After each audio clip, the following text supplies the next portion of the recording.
हल्के असेंबली कुकटपल्ली में BRS party की मकबूलियत में रोज अफजों इजाफा देखा जा रहा है और बीआरएस उम्मीदवार एम कृष्णा राव की जानिब से इंतखाबी मुहिम में तेजी पैदा कर दी गई है।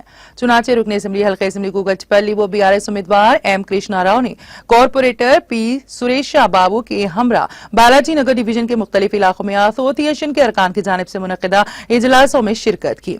उन्होंने कहा कि एक जमाना था कि इस इलाके की आवाम को पीने के पानी की किल्लत की वजह से काफी परेशानी थी, लेकिन रियासत में बीआरएस के इख्तियार के बाद वजीर आला केसीआर की क़यादत में 24 घंटे बरकी और पीने के पानी की मौसर सरबराही, सीसी सड़कों जैसी बुनियादी सहूलतें बगैर किसी परेशानी के मुकम्मल की गई हैं। उन्होंने यकीन दिलाया है कि बालाजी नगर में ड्रेनेज के मौजूदा मसले को हल करने की जरूरत है और हम पहले ही मंसूबे के मुताबिक ड्रेनेज का मसला हल कर रहे हैं और मुस्तकबिल में नालियों का मसला नहीं होगा। उन्होंने ये भी कहा कि तालाबों की खूबसूरती के साथ हमने पहले ही तालाब को खूबसूरत बनाया है, हम बाकी तालाबों को भी खूबसूरत बनाने जा रहे हैं और एसटीपी प्लांट्स की तामीर मुकम्मल करके हल्के कुकटपल्ली को एक मिसाली हल्के में तब्दील करेंगे।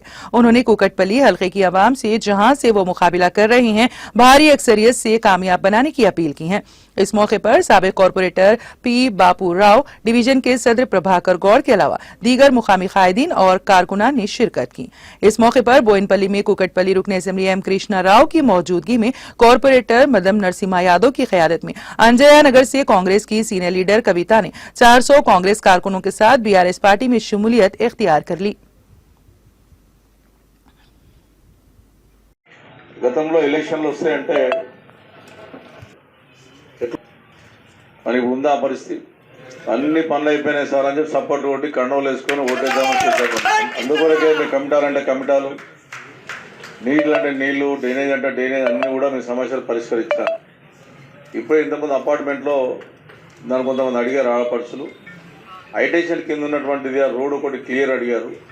అది అశోక్ అన్న కానీ మరి ప్రభాకర్ గౌడ్ కానీ బాబురావు కానీ అడవైతో మాట్లాడి ఆ ఉన్న ఇళ్ళన్నిటికీ డబుల్ బెడ్రూమ్ ఇస్తా, అది ఇప్పించేది అయితే ఆ రోడ్ వేయించినట్టుంటే డైరెక్ట్గా మెయిన్ రోడ్కి వెళ్ళిపోతుంది. అది మీరు ఎవరో కొత్త వాళ్ళు ఎవరో తీసుకొచ్చి పెట్టారు.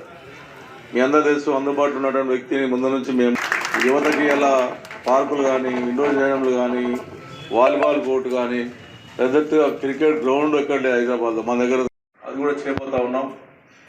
కాబట్టి మీరు అడిగినటువంటి మొన్ననే టెంపుల్ నుంచి అడిగారు, ఎవరు వస్తున్నారు, ఎవరు వాళ్ళు ఎక్కడ తెలియదు, ఏడు ఉంటారో తెలియదు, తిరగడం, మాట్లాడుకోవడం, మళ్ళీ వచ్చి ఓడిపోవడం, వెళ్ళిపోవడం. మార్పులు చేయాలి, ఇంకా చెర్లను డెవలప్ చేయాలి. అది కూడా ఈరోజు తెచ్చా కంప్లీట్ చేసుకున్నాం. 5 కోట్లతో బ్రిడ్జ్ తేపోతా ఉన్నాం. వాల్నాడు పోయేటట్టు కానీ బ్రిడ్జ్ ఎరగడ్డ పోవాలంటే అండర్ పాస్ తేవాలని అది కూడా ప్రణాళిక సిద్ధం చేస్తాం. ఐడియా లేకుండా కూడా చుట్టుముడు వాకింగ్ టాక్ చేసి అది కూడా దాన్ని ఇప్పటికీ చేస్తే చాలా బాగుంటుందని చెప్పేసి అది కూడా ప్రధానమైనటువంటి వేరే సంవత్సరాల గురించి ఆ గుడి కూడా ఐడియల్ ఫ్యాక్టర్తో 10 కోట్లతో ఒక బ్రహ్మాండ